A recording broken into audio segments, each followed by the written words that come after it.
अस्सलाम वालेकुम दोस्तों, माया शमन अली मिराली त अॼु इलाही सारी ख़ुशी थी रही आहे।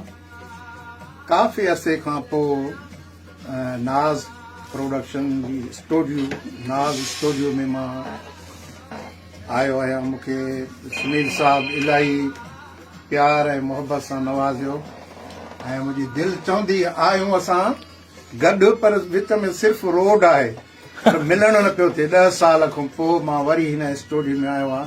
हीअ असांजो हिकिड़ो गोल्डन दौर गुज़रियो। नाज़ प्रोडक्शन शमन अली मिराली जो हिकिड़ो संगम अहिड़ो गुज़रियो जो उनखे असां भुलाए नथा सघूं। त वरी हाणे अचणु थियो आहे। इंशाल्लाह वरी नए सिर कमु कबो नाज़ सां। SM प्रोडक्शन मुंहिंजी पंहिंजी कंपनी आहे, नाज़ वरी सुनील साईं जी। त असां मिली जुली करे इंशाल्लाह हाणे बहितर खां बहितर सुठो कमु कंदासीं। सुठी शाइरी, सुठा शाइर, सुठी कंपोज़िशन। छो त हाणे दौर जेको आहे, हाणे कंपोज़िशन पंहिंजी ऐं कोशिशि इहा हूंदी त अल्लाह मालिक आहे त असां जेकी म्यूज़िक में हिकिड़ी जीअं चइजे त जीअं न जेकी बीमारी पियल आहे उहा कढण जे लाइ हाणे असां वरी गॾु थिया आहियूं। छो त जेको तेको फनकार लॻो पियो आहे न, जंहिंखे सुर जी ख़बर न आहे ऐं दोहे जी चवण जी ख़बर न आहे, उहे बि साईं फनकार लॻा पिया आहिनि।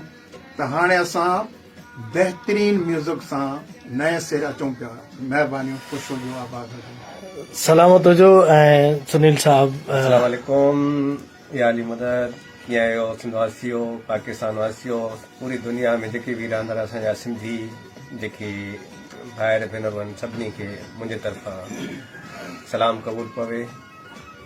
जीअं त अॼु असांखे वॾी गर्व जी ॻाल्हि आहे, ख़ुशी जी ॻाल्हि आहे त उस्ताद शमन अली मिराली साहब सिंधी गीतनि जो शहनशाह, जंहिंजो लक़ब आहे, त उन अॼु असां वटि कुर्ब भरिया पंहिंजा कदम खणी करे हिते असां वटि आया आहिनि। पंहिंजो जेको आहे सो असांजो वॾो मान मथो कयो अथनि। ऐं जीअं उस्ताद वारी ॻाल्हि त कमु जेको आहे सो जेतिरो असांजो गॾिजी करे थियो आहे, सॼी ज़िंदगी में थियो आहे। त जीअं शमन अली नाज़ प्रोडक्शन सां जुड़ियल रहियो, तीअं ई नाज़ प्रोडक्शन शमन अली सां जुड़ियल रहियो। त असां ॿई जेको आहे सो सम्झो त हिकु जिस्म में मतिलबु त हिकु जिस्म आहियूं, सही, ॿ जान में हिकिड़ी जिस्म।